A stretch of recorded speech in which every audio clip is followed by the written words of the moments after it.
भाई दोस्तों, आज आपको बताएंगे डीपीएल यानी दिल्ली प्रीमियर लीग के जो कि 2025 स्टार्ट हो रखी है उसका चौथा मैच ईस्ट दिल्ली राइडर और वेस्ट दिल्ली लायंस के बीच में खेला गया, जिसमें वेस्ट दिल्ली की टीम ने टॉस जीता और बोला कि हम पहले करेंगे बॉलिंग।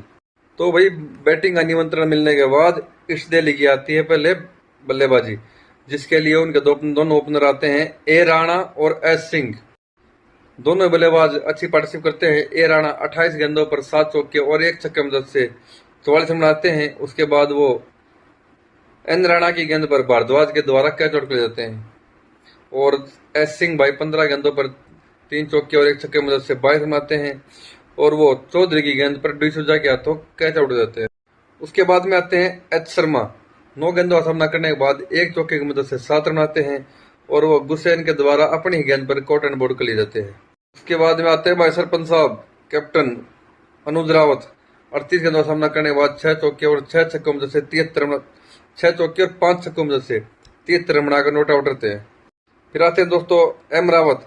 28 गेंदों का सामना करने के बाद 5 चौके और एक छक्का में से 40 रन बनाते हैं और वह दुबे की गेंद पर ऋतिक शौकीन के द्वारा उनको कैच आउट किया जाता है। उसके बाद में आते हैं आर राठी, जो कि 2 गेंदों का सामना करने के बाद एक चौके में से 4 रन बनाकर नॉट आउट रहते हैं। तो इस तरह दोस्तों पहले बल्लेबाजी का निमंत्रण मिलने के बाद ईस्ट दिल्ली का स्कोर रहता है 208 रन 4 विकेट के नुकसान पर और वेस्ट दिल्ली लायंस के सामने जो टारगेट दिया जाता है वो दिया जाता है 205 रन इस मैच को जीतने के लिए। पूरे 120 ओवर यानी 120 गेंदे यानी 20 ओवर में उनको एक टारगेट पूरा करना है भाई। और इस टारगेट को पूरा करने के लिए वेस्ट दिल्ली की तरफ से दोनों ओपनर आते हैं के यादव, जो कि उनके विकेट कीपर हैं, और ए कुमार। के यादव दोस्तों बहुत ही बढ़िया बल्लेबाजी करते हैं। 29 गेंदों का सामना करने के बाद 9 चौके और 2 छक्के मदद से 62 रन बनाते हैं और वो राठी के द्वारा अपनी गेंद पर उनको कॉट एंड बोर्ड कर दिया जाता है। एक कुमार जो कि थोड़ा सा जल्दी आउट हो जाते हैं। 3 गेंदों का सामना करने के बाद 2 छक्कों की मदद से 12 रन बनाते हैं, यानी पहली 2 गेंदों पर 2 छक्के, अगली तीसरी गेंद पर आउट। वो एल रावत की गेंद पर विकेट कीपर बल्लेबाज अनुज रावत के द्वारा उनको कैच आउट कर लिया जाता है। फिर आते हैं भाई डोसेजा, जो कि 48 गेंदे खेलकर 10 चौके और 2 छक्कों की मदद से नाबाद 84 रन की पारी खेलते हैं और अपनी टीम को जिताकर ही वापस डगआउट में जाते हैं। उसके बाद में आते हैं दोस्तों कैप्टन नीतीश राणा।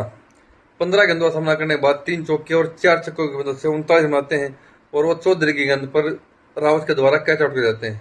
उसके बाद में आते हैं गुसैन, जो कि 11 गेंदों का सामना करने के बाद एक चौके की मदद से 13 रन बनाते हैं और वो भी नॉट आउट रहते हैं। तो इस तरह दोस्तों 209 रन के लक्ष्य का पीछा करते हुए वेस्ट दिल्ली की टीम 17.3 यानी 15 गेंदे शेष रहते इस मैच को 7 विकेट से जीत लेती है। यानी उनका 17.3 ओवर के बाद उनका स्कोर होता है 214 रन, यानी 208 पर हो गया था टाई।